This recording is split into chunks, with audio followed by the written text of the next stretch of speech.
家好，我是田园。今天给大家分享一个做法简单又好吃的花生烧饼的做法。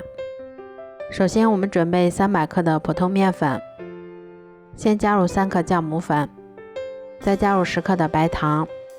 然后用筷子先把它们充分搅拌均匀。接着我们再少量多次的加入大约180毫升的清水，然后用筷子先把它们搅拌成这种面絮状，再下手把它们揉成像这样偏软一些的光滑面团，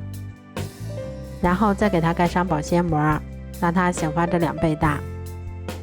接着我们准备80克炒熟的花生，给它放到袋子里面，然后再用擀面杖先给它敲一敲，把它们尽量敲碎，最后再把它们尽量擀得碎一些。擀好后再把它倒入小碗里面，先加入1勺黑芝麻，再加入半勺盐，最后我们再淋入20毫升的食用油，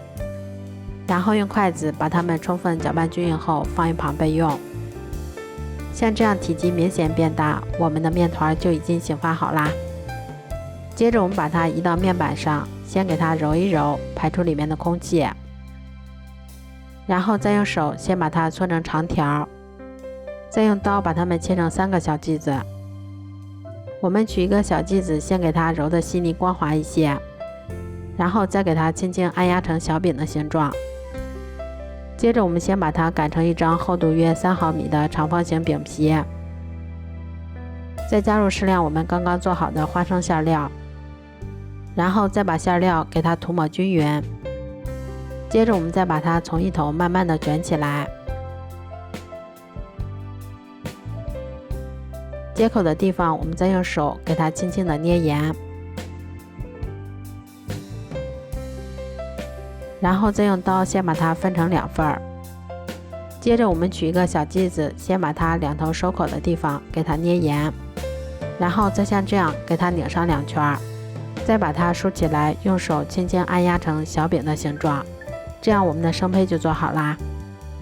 都做好后给它们盖上保鲜膜，先让它醒发10分钟左右。接着我们先把电饼铛预热刷油，